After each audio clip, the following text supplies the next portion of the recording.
Bonjour à vous, on se retrouve dans ce nouvel épisode d'Entre nous, le podcast qui parle de couple et de sexualité. Et aujourd'hui, on va rentrer dans un nouveau sujet autour de... Le rôle de la sexualité dans la durabilité d'un couple. Génial. Ouais, on essaye de varier les sujets entre des sujets un peu plus peut-être psychologiques, introspectifs, les sujets autour de la sexualité. Ça englobe tout ce que ça dit d'un couple finalement. Et j'avais bien envie de parler de cette notion de sexualité. Je sais que c'est un thème qui te tient à cœur Tout à fait. dans le couple. Et la première question que j'aimerais te poser, Océane, c'est d'après toi, qu'est-ce que la sexualité raconte d'un couple par rapport à son bon fonctionnement, entre guillemets, ou pas? Waouh, grande Direct. question. Je crois que notre société mesure quand même encore vachement le bon fonctionnement d'un couple par rapport à une certaine sexualité. La sexualité est, je crois, très codée encore dans notre société de un peu ce qu'on disait tout à l'heure par rapport surtout au Tout à l'heure, nombre de c'est fois. un épisode précédent. Oui, un épisode précédent, effectivement. Surtout par rapport au nombre de fois. Voilà, un couple qui fonctionne bien, c'est un couple qui fait l'amour au moins 2 ou 3 fois par semaine, quoi. Hmm. Et ça, c'est malheureusement des codes complètement incorrects, mais auxquels on répond vachement beaucoup. Je pense que, tu vois, je t'avais partagé dans un précédent épisode où j'avais discuté avec une amie qui me disait ça fait 2 ans que j'ai pas fait l'amour avec mon mec, ou pas loin, peut-être pas 2 ans, mais en tout cas longtemps, parce qu'on a eu un enfant, parce que, bah voilà, la vie et tout, quoi. Et je pense qu'il y a plein de personnes qui vivent ça. Il y a plein de personnes qui font peut-être l'amour une fois par mois ou 2 fois par an, j'en sais rien, peu importe. Et il y a vraiment ce truc qui est ancré. C'est pour ça que j'ai mis bon fonctionnement entre guillemets, où en fait on se dit, peut-être dans l'imaginaire, qu'un couple qui dure, c'est un couple qui a une sexualité épanouie, qu'ils font très souvent. Donc on peut croire que ça raconte beaucoup de l'histoire d'un couple, alors que je pense que c'est beaucoup plus complexe que ça Bien finalement. sûr, et c'est un peu ce que je voulais emmener dans le tout premier épisode, la place de chacun et de chacune dans le couple, c'est que souvent dans les couples, on se rend compte que ça dysfonctionne à partir du moment où ça dysfonctionne dans l'espace de la sexualité. Hmm. Et on se rend pas compte que ça dysfonctionne en amont, en fait, et que la sexualité est souvent le point convergent des dysfonctionnalités. Et donc, c'est bien là qu'on se rend compte de la place de la sexualité que laisse notre société dans le couple. Hmm. Dans le rôle de la sexualité dans la durabilité d'un couple, il y avait 2 questions qui me sont venues. C'était la première de est-ce qu'on peut aimer sans désir et peut-on désirer sans aimer? Parce que derrière le côté sexualité, il y a toute cette notion, je crois, qui englobe le désir de l'autre, l'attrait de l'autre, cette notion d'amour. Et quand on voit la durabilité, non pas comme l'acte sexuel, mais comme quelque chose de plus large, il y a ces 2 questions qui viennent à mon sens de est-ce qu'on peut aimer l'autre sans désir, finalement? Donc la sexualité, quel est le rôle là-dedans? Et est-ce qu'on peut juste désirer sans aimer, avoir une sexualité et le couple dure sans forcément avoir d'amour, tu vois? Donc C'est une c'est un peu très large bonne comme... question. Tu parles de désir au sens du désir sexuel, charnel, Ouais, de plutôt désirer... de ce regard-là, ouais. C'est une très bonne question et honnêtement, je n'ai pas la réponse. Moi, dans ce que je vis, c'est que oui, il m'arrive de me dire j'aime mon partenaire, mais là, j'ai pas de désir. Hmm. Mais je sens encore l'espace en moi qui aime. Je sens l'amour à l'intérieur de moi. Je sens ça circuler. Mais j'ai pas le désir qui est là. Alors, est-ce que c'est euh, un espace qui dysfonctionne ou pas? Ou j'ai pas la réponse à cette question. C'est très... En fait, là, ce que tu poses, c'est très fin, je trouve, comme espace. Et est-ce qu'on peut désirer sans aimer? Je crois que oui. À cette question-là, je dirais oui. Désirer physiquement une personne, Ouais. sexuellement une personne sans l'aimer, ça arrive, je pense que c'est arrivé à tout le monde. Ça rejoint ce qu'on disait dans un épisode précédent où il y a le côté un peu, je sais plus comment le qualifier, pas bestial, mais le côté un peu animal, notre part animale de la reproduction, faire du sexe, des choses comme ça, tu vois. Ouais, il y a ça, tout à fait, c'est très... Oui, c'est plus animal, ouais. Les phéromones, Ouais. les hormones, voilà. Moi, j'ai pas de réponse non plus, mais du coup, quand j'ai préparé ça, je me suis dit, euh, dans cette vision de la durabilité d'un couple, souvent, là, on parle de regard de la sexualité, mais c'est beaucoup plus complexe que ça, je pense. Et je me suis dit, ce côté... parce qu'en fait, je vois des couples qui ont l'air de s'aimer, Mm. et plutôt des personnes plus âgées, peut-être, tu vois, et où tu vois aussi qu'il y a peut-être moins de désir. Mm. Je sais pas s'ils ont des relations ou pas, tu vois. Et je me dis, il y a peut-être une autre forme d'amour qui fait que... Ou enfin, une autre forme... Ou un amour qui fait qu'en fait enlever la sexualité n'empêche pas le couple de perdurer, tu vois. Bah, je crois que effectivement, alors la sexualité fait partie du couple et c'est important dans le couple et la sexualité varie effectivement en fonction de nos possibilités. Quand on est jeune, quand on a un âge un peu plus avancé, puis quand on a un âge encore plus avancé, quand il y a des enfants, pas des enfants, Mm. beaucoup de travail qui prend de la place ou pas. Et en fait, en fonction de tout ça, ça va moduler l'espace de la sexualité. Mais je suis quand même assez convaincue que même si la sexualité s'étiole avec l'âge, par exemple, hein, tu parlais des personnes âgées, ça n'empêche pas l'amour et que, effectivement, en ce sens-là, oui, il peut y avoir de l'amour sans désir et c'est certainement ce que je vis ces fois-là où je regarde mon homme Mm. et que je me dis, ben, je l'aime, mais pour autant, là, j'ai pas envie de faire T'as pas l'amour envie. avec lui. Ouais, Voilà. c'est intéressant. Et il y a, tu vois, j'y avais pas pensé, mais je pense que c'est pour ça que j'avais ces questions. C'est que j'ai une amie qui m'a dit, elle est agent immobilier et elle a une mamie qui veut acheter une maison ou qui vend sa maison, je sais plus, peu importe. 86 ans, elle s'est séparée, elle a rencontré quelqu'un, et elle dit je me régale, je m'éclate, machin. Et peut-être qu'il y a aussi une forme d'amour qui s'installe pour son compagnon, sa compagne à un moment, et on peut perdre la sexualité. Et dans son cas, elle, j'ai l'impression qu'elle a retrouvé à 86 ans Mm. une sexualité, je sais pas sous quelle forme, mais en tout cas quelque chose comme ça. Et il y a aussi s'autoriser peut-être à vivre des nouvelles choses ou à changer de partenaire quand on ne le sent plus, des choses comme ça, parce que derrière, le couple durée pour durée, il n'y a peut-être pas trop d'intérêt non plus finalement si, je veux dire, s'il ne nous comble pas. Je sais pas si c'est le but du couple de nous combler, mais en tout cas, s'il n'y a plus un attrait de l'un à l'autre ou quelque chose qui vit, tu vois, quelque chose de Bah, vivant. si t'es pas heureux. Mais, Oui. et c'est là qu'on en revient à la question. Je suis pas certaine que la seule dimension de la sexualité va répondre à la question est-ce que je suis heureuse ou pas dans mon couple. Non, c'est sûr. Ouais. Donc faut pas se baser là-dessus. Mm. Et pas se dire parce que j'ai plus de sexualité ou parce que ça n'arrive plus qu'une fois par an ou deux fois par an, tout remettre en question parce que parfois le problème, c'est, enfin souvent, hein, c'est pas la sexualité le problème. Oui, Et la sexualité n'en est qu'une conséquence. ouais, c'est vrai.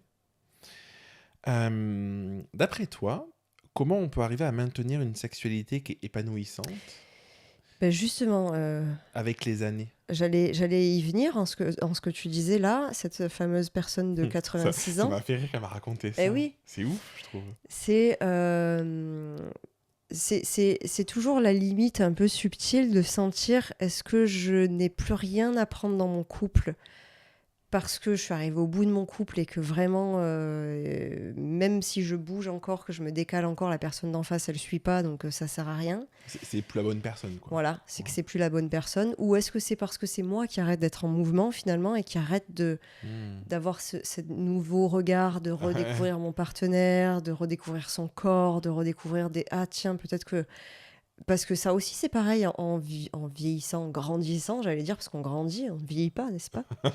En grandissant, peut-être que tu as adoré les caresses sur le genou et que ben, maintenant, en vieillissant, c'est aussi les caresses sur le bras ou l'avant-bras, alors qu'avant, ça te faisait rien.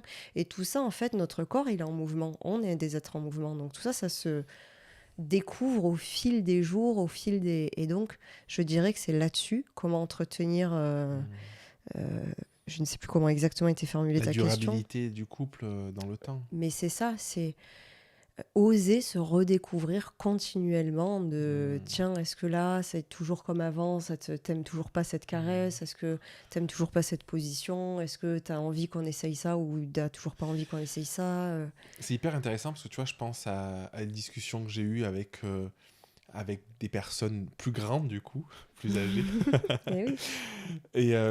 et qui me disaient, mais en fait, je réfléchis moins vite, mon corps il est plus fatigué, donc en fait, faire un mouvement c'est plus compliqué.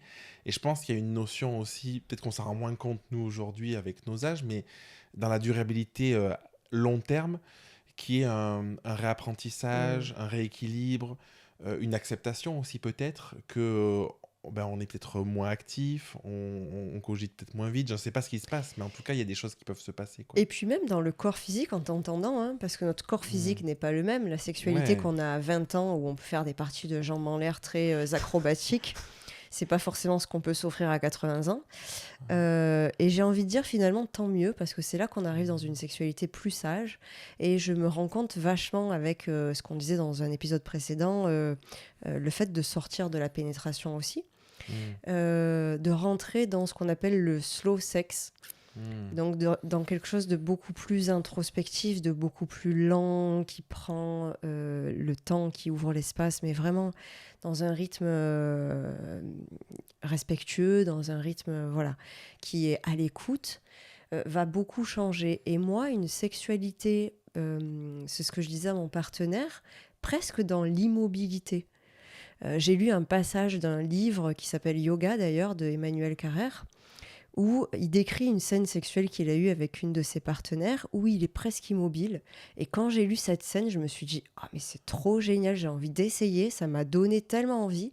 Et en fait, il décrit qu'il est allongé sur sa partenaire, il est en elle, il bouge quasiment pas. Et en fait, il fait des mouvements très, très petits, très doux, très subtils. Et il y a tout qui passe par cette sensation presque de l'immobilité apparente en fait, mais pas vraiment, tu vois. Et ça laisse le champ des sens internes, du coup, une explosion, et ça doit être fantastique. Et donc, j'imagine qu'à 80 ans, peut-être, on a plus facilement ce genre de sexualité, puisque notre corps nous empêche de toute façon de faire des levrettes ou autre chose. Donc, C'est hyper intéressant. Non, mais c'est intéressant parce que je me dis, tu vois, le côté... en fait, c'est beau d'entendre ça parce que, encore une fois, on parle beaucoup de connaissance de soi dans le podcast, de conscience. Et en fait, je pense que tu vis pas les choses de la même manière si tu as cette conscience-là de la beauté de la lenteur, tu vois, que tu as l'impression de le subir parce que dans ton corps, dans ta tête, en fait, tu es plus au ralenti, quoi. Et je pense de pouvoir l'expérimenter avant, du coup, ça peut être hyper chouette. Trop bien, ça me donne des envies. Et oui. J'avais des questions, mais je sais pas si c'est pertinent. Je vais t'en poser une, c'est est-ce que la baisse du désir, du coup, est un problème ou est-ce que c'est juste normal dans la vie d'un couple? Quand je dis c'est pas pertinent, c'est parce que tu as répondu un petit peu d'une certaine manière. Oui, voilà, je dirais que ça fait partie du cycle de vie d'un couple. Comme dans tout, on est des êtres un peu cycliques en mouvement. Hein, donc, parfois, c'est un peu ce que tu disais aussi dans un autre épisode, c'est parfois on fait l'amour souvent, ça peut arriver 2, 3, 4, 5 fois dans la semaine. Et puis, la semaine d'après, on va pas faire l'amour. Donc, c'est cyclique. Et puis, c'est un peu comme ce vieil adage, l'appétit vient en mangeant, mais à la fois vrai et à la fois pas. Mais c'est vrai que quand même, dans le corps, on va... c'est aussi un petit peu ce que je disais, c'est-à-dire qu'au plus on va créer d'écart entre deux relations sexuelles, moi dans mon histoire, au plus ça va créer de la peur. C'est vraiment dans mon histoire. Hein. Et au plus je vais faire l'amour ce soir et demain et après-demain et machin, au plus mon système il est sécurisé puisqu'il il se rappelle... de ce que c'est. Ouais, c'est plus vif comme mémorisation, tu vois. Que si c'était il y a un mois, il sait ce que c'est, mais... Plus lointain, voilà. plus oublié. C'est intéressant parce que j'avais une question de quelles sont les peurs ou les blessures, justement, qui peuvent freiner la sexualité. Tu vois, d'après ton expérience, est-ce qu'il y a des schémas internes, un peu dont tu parles parfois, tu vois, des peurs, des blessures, des traumas, qui font que ça peut, à un moment, bloquer la sexualité dans la vie d'un couple? Effectivement, la peur. Alors, c'est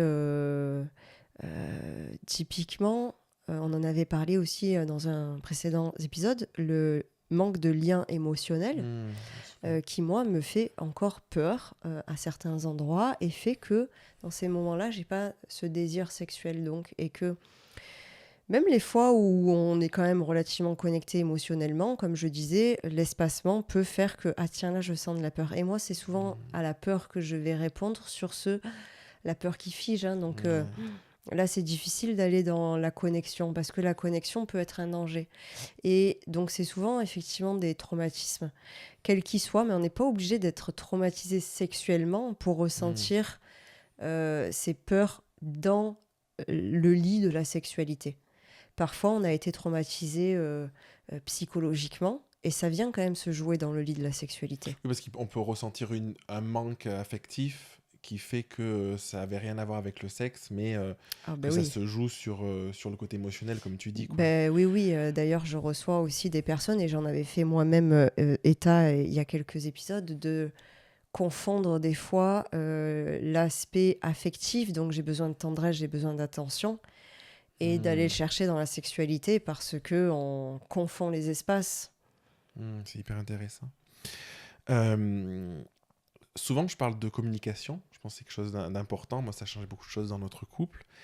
Et je pense qu'il y a des personnes, dans la durabilité d'un couple, qui ont des freins à la communication, par leur histoire, par leur peur, tout ça. Et du coup, est-ce que tu as des conseils ou, je sais pas, en tout cas quelque chose à partager pour aider un couple à parler de sexualité Mm, sans que ce soit un sujet ou de tension ou de honte. On a beaucoup mm. parlé du fait que parfois peut-être certains hommes avaient une envie plus importante que la femme et tu disais bah, le consentement c'est important, tu vois. Et comment arriver à parler de tout ça et pour avoir une sexualité épanouie qui plaît à chacun dans cette optique que le couple fonctionne bien aussi, tu vois, et dure sans que ce soit un sujet de honte, de tension, de peur, et avec une communication du coup qui va être posée et qui va permettre de dénouer tout ça, quoi. De se retrouver. Ce qui est sûr, c'est que effectivement, s'il n'y a pas de communication, ça crée le gap, ça crée l'écart Mm. et la déconnexion. Donc, la communication est très importante dans un couple. Et quand on se sent assez en sécurité dans un couple, c'est là qu'on peut ouvrir des espaces. Je peux te parler de ça, même si j'ai un peu honte, hein, parce que la honte, elle part pas comme ça. Ouais. Donc c'est pas grave, j'ai un peu honte de de ce dont je vais te parler, mais je t'en parle quand même parce que j'ai assez de sécurité, je ressens assez de sécurité pour t'en parler. Et c'est vrai qu'il y a des couples ou des personnes pour qui c'est facile tout de suite, mais je vais reprendre mon Oui, parce exemple. qu'ils vont se décharger et c'est fait. Et... Mais parce qu'ils savent faire en Mm. fait, ils savent faire. C'est pas pour eux quelque chose qui est compliqué. Je vais reprendre mon exemple. Moi, dans mon système, la communication, c'était extrêmement compliqué. Je venais de Chine pour arriver en France, quoi. Mais vraiment. Donc, j'avais pas du tout le cheminement neuronal pour. Et ça m'a pris des années. Donc, même si j'étais bien avec mon partenaire, vraisemblablement, mon système ne sentait pas assez de sécurité à l'intérieur de lui pour dévoiler des choses. Et ça m'a pris des années pour lui poser des choses dont j'avais honte. Parce que j'avais beau être bien avec cette personne, je savais qu'elle était bienveillante, je savais qu'elle m'aimait, etc. Mais malgré tout, pas assez de sécurité Ouais. intérieure pour oser révéler telle chose. Oui, du coup, tu as de la culpabilité, de la honte. Surtout de la honte. Ouais. Donc, ce que je conseillerais aux personnes pour qui c'est le cas, faites-vous accompagner, c'est super important parce que de soi à soi, pour mettre en mouvement ce genre de schéma, c'est compliqué quand même. Donc faites-vous accompagner pour créer cette sécurité intérieure. Et une fois qu'on a un semblant de sécurité intérieure, c'est trouver un moment où le couple est disponible. Est-ce que là, tu es disponible? Est-ce que moi, je suis disponible? Et là, on peut avoir une conversation effectivement sur ben voilà, il se passe ça pour moi et j'ai besoin de t'en parler et je vais te dire quelque chose, j'aurais besoin que tu ne me donnes pas d'avis, que tu ne me donnes pas de Mm. conseils, que tu sois juste là pour écouter, que bien sûr il n'y ait pas de jugement. Voilà, ou alors qu'on en parle, mais Ouais. poser un cadre avant, en fait, de préparer le terrain, ça permet de ne pas s'envoyer dans une conversation un Tendu peu où sur le tu vas réflexe, répondre et... voilà, où on est déjà presque activé parce qu'on est Ouais. presque sur les réflexes de dire bah, il faut que ça sorte de moi, j'en peux plus, mais à la fois j'ai pas posé un cadre sécurisant. Ouais. Donc poser un cadre sécurisant, est-ce que tu es dispo, est-ce que je suis dispo, ça déjà c'est la première étape du cadre. Et ensuite, voilà, j'aimerais te parler d'un sujet qui est difficile pour moi, j'aurais besoin que tu rebondisses pas dessus, ou au contraire que tu rebondisses Mm. dessus, en telle et telle façon, ou que tu me prennes dans tes bras quand j'ai fini, enfin voilà. Je pose mon cadre et puis après je me lance. C'est important parce que je trouve que c'est des sujets qui peuvent vite faire appel à l'ego. Ben, c'est l'ego, oui. Je me sens touché dans mon ego et je réagis. Mhm. Et c'est trop bien de poser ça, de dire il y a ce cadre-là, on en revient toujours à la même chose, voilà ce dont j'ai besoin, Et oui. et d'être dans une écoute active, quoi. Et je précise juste que l'ego, c'est pas l'ego de la cheville qui gonfle, hein, c'est l'ego de je me protège en fait. Ouais, oui, Donc ça active l'ego parce que je me sens pas protégée, d'où oui, l'importance de créer la sécurité intérieure. oui, c'est ça, c'est l'ego dans le sens où manque de sécurité, ça vient toucher quelque chose qui est beaucoup plus profond et on a une réaction comme ça. Et du coup, tu dirais quoi? Est-ce que tu dirais qu'un couple sans sexualité est un couple qui est malheureux? Ou est-ce qu'il y a d'autres voies pour une durabilité du couple, Je, avec ou sans sexualité? à l'heure actuelle, à nos âges en tout cas, je dirais qu'un couple sans sexualité serait un couple incomplet presque. Hmm. Non pas parce que c'est dramatique encore une fois de ne pas avoir de sexualité, mais parce que ça fait partie de la relation de couple. Bah, sinon on est amis. Ouais, moi, c'est ça qui m'est venu Eh quand tu oui. l'as dit. C'est qu'en fait, pour moi, les trucs intimes comme ça, c'est ce que tu partages avec ton partenaire. Sinon, t'es avec une amie, un ami, un Mm. pote, quoi. Voilà, sinon on est amis et c'est dommage de pas parce que la sexualité et là aussi c'est pareil, c'est ce avec quoi j'ai été éduquée, hein, le sexe c'est sale, le sexe c'est tabou. En fait n'est rien de tout ça, au contraire. Le sexe peut être un espace de connexion et d'intimité par excellence. Enfin je veux dire la façon de connecter deux corps, deux âmes, deux émotions, enfin deux corps émotionnels ensemble, c'est merveilleux. Et se priver entre guillemets de ça dans une relation de couple, c'est en ça que je dis que c'est incomplet parce que c'est comme si on nous offrait 8 parts de gâteau et qu'on en mangeait que 7 quoi. Donc c'est dommage. Voilà. J'aime bien la métaphore. Je Et pense oui. qu'on peut terminer là-dessus, ça va parler.